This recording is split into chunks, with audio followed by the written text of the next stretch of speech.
Hey everyone, Clint here from Oak and Iron Outdoors. There has been some controversy on social media and then just talking to people in the general public on whether or not trail cameras should be allowed or banned on public land. So what I want to do today is I want to go a little bit more in depth and try to take a balanced view of whether or not we should allow these to remain legal or whether we should have them banned from public land. Let's go over that right now.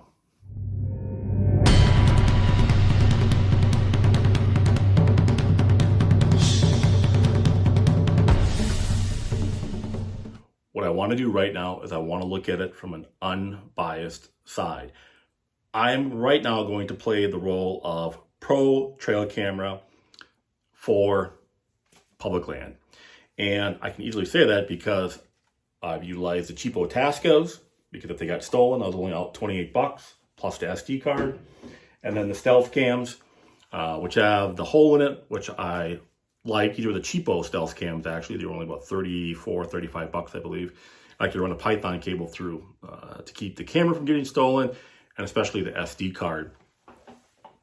And then I have another stealth cam here, which is a 4K camera with the Python cable again. And then I run cell cams, Tacticam reveals on public land as well. It's a great scouting tool. And I still have one trail camera left out there on public land. Now, I used to put more cameras out there, and this was the first year I've just not put those trail cameras out on public land. And the only reason I have this one trail camera on public land is because it's almost 2 miles back in this big swamp. And it just makes it a little easier for that perspective to know what's going on back there, just because it's so far back. So we're going to be the person who is all about keeping trail cameras on public land legal. They're a great scouting tool. You can put them obviously anywhere. They can tell you what's going on. In some ways, you can monitor the amount of human activity in a particular area. The other thing we have to also consider is that there are some people out there that public land is the only land that they have access to hunt. And they get excited just like everybody else, checking trail cameras, so on and so forth. But if they don't have the ability to put their trail camera out on public land, they don't have anywhere to put their trail cameras. And essentially, they may feel like they're shorted the ability to check trail cameras like the rest of us do.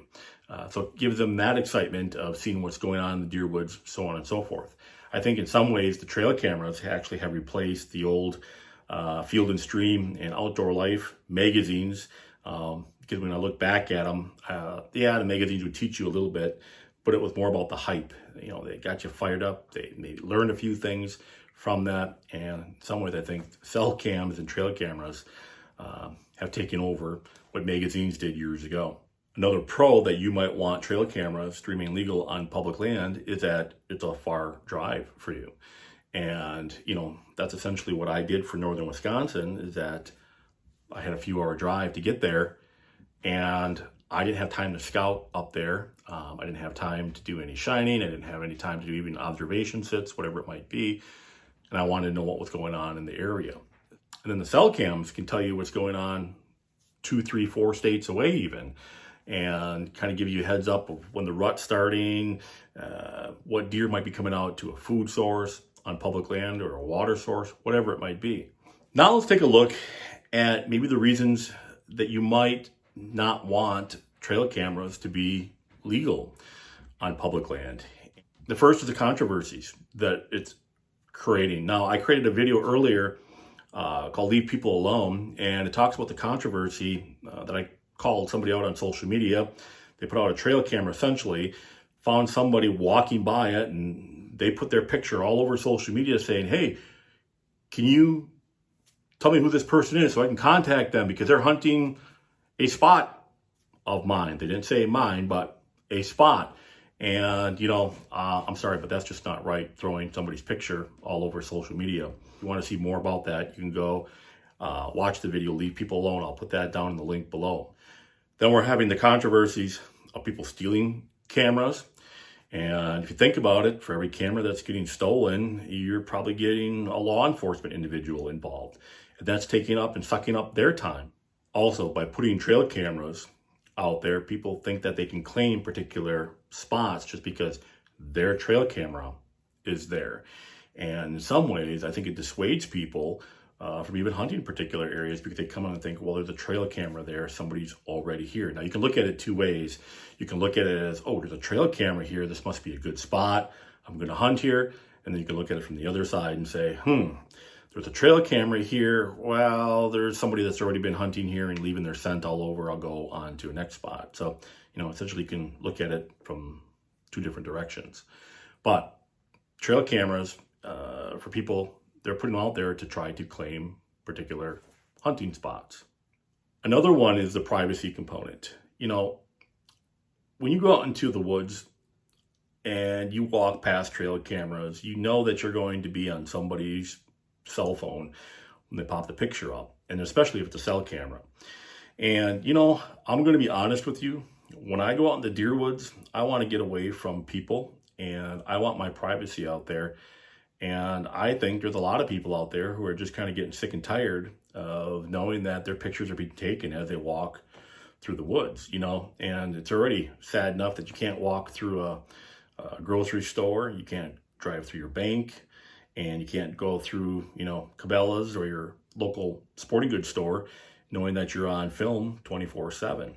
And we all understand the reasons for that and the purpose for that. But in reality, is there really a reason or purpose that you need to be on somebody's cell phone or video being taken of you while you're out in the woods? And who knows, you may have to do a number 1 or number 2 and you don't realize that there's a video out there of you performing your mother's call to nature. So from that perspective, if you think about it, you're in the woods, you're always being watched.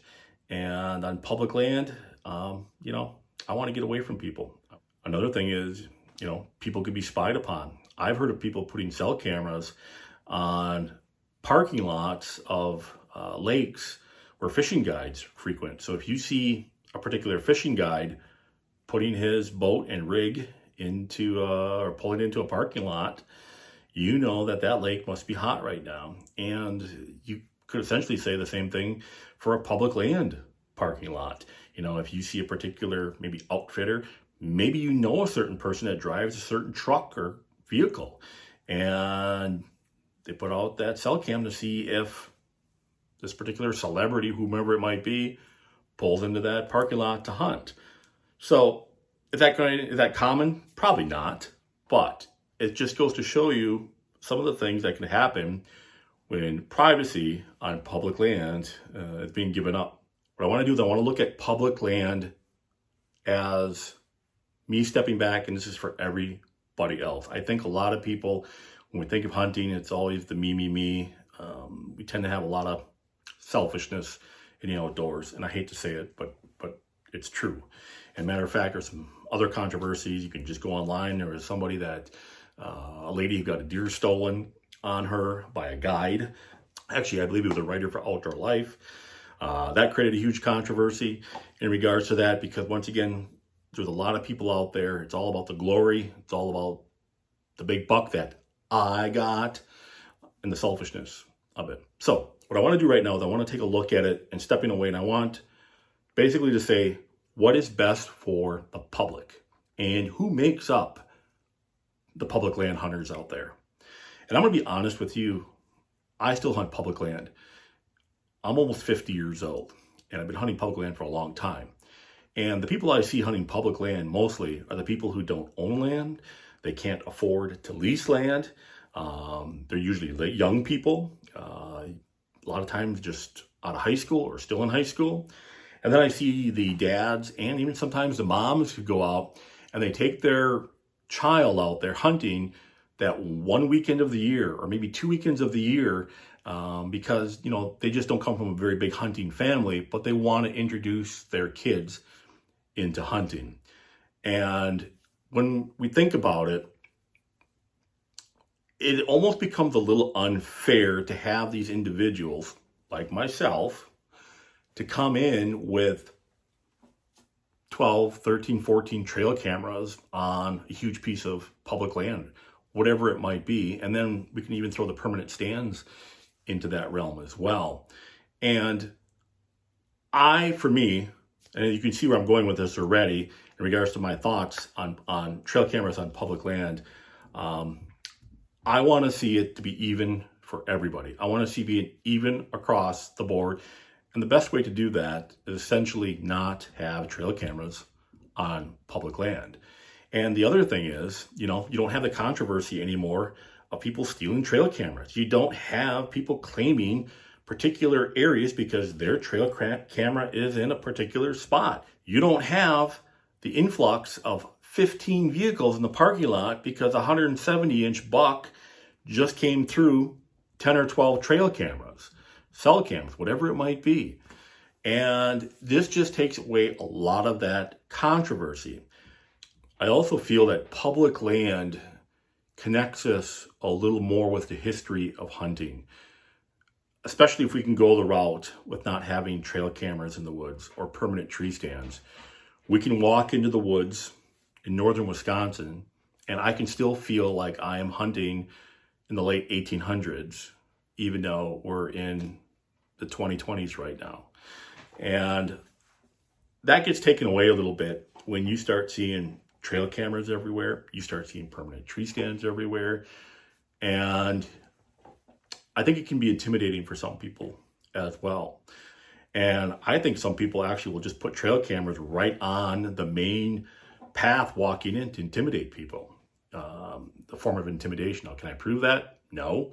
Am I even right about that? Who knows? As you can tell, I am not a fan of trail cameras really on public land. And, I've used them in the past. Like I said earlier, I have one camera on public land as we speak, but I would be all for banning trail cameras completely on public land. Now, before you think that I'm anti-trail camera, I am not. Matter of fact, I'm actually pro-trail camera big time, especially for private land pieces out there. I think trail cameras, especially the cell cam, has really helped reduce trespassing and even to an extent poaching. Just because people now know that at any time they go where they shouldn't be, they can be caught on camera, and especially with the cell cam, they can be caught immediately on trail camera. So I am for that because once again, it eliminates or helps eliminate some of those factors that I just mentioned in regards to trespassing and poaching. However, I would be all for banning of trail cameras on public land.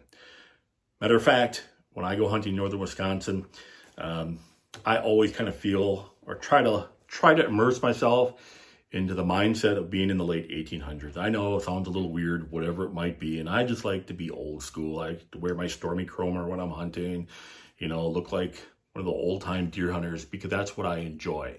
And I think others out there enjoy and want to enjoy that same experience, knowing that when you're out in the deer woods, you're not being spied upon, you're not walking up past plastic and metal, essentially.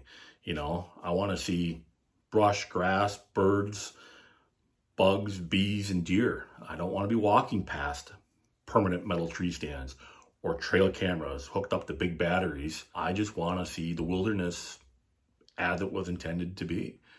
The other thing about banning trail cameras on public land is that you will have to then learn how to hunt again. You're going to have to learn how to read tracks, deer sign, rubs, scrapes. You're going to have to learn to read deer trails, so on and so forth. And, it forces people to what I call hunt again. To me, that's hunting. Picture the individual going out there and reading the sign, processing it, and putting a game plan together and putting the work in. To me, that's hunting.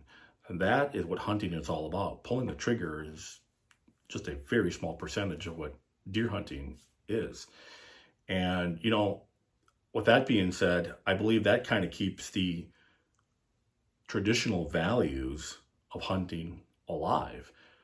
You have to go out there and you have to be able to read sign and understand how deer work and not just utilize cell cameras and technology to get you your deer every year. No matter what side of the coin you're on, please be respectful of everyone else's opinion out there. And if you come across a trail camera out in the deer woods, don't give it the bird, don't give it the moon. Just give it a simple wave. Or, you never know, maybe it's on video mode. Wish the individual good luck. Tell them, I hope you get a big deer. And sometimes you'd be surprised on how that can actually come back to you and, give you a little bit of good luck on your future deer hunts. Or you can do like I do. I just tend to try to walk around the back side of the camera and essentially be a ghost out in the deer woods. If you folks don't mind, please hit that like and subscribe button. And until next time, Clint from Oak and Iron Outdoors.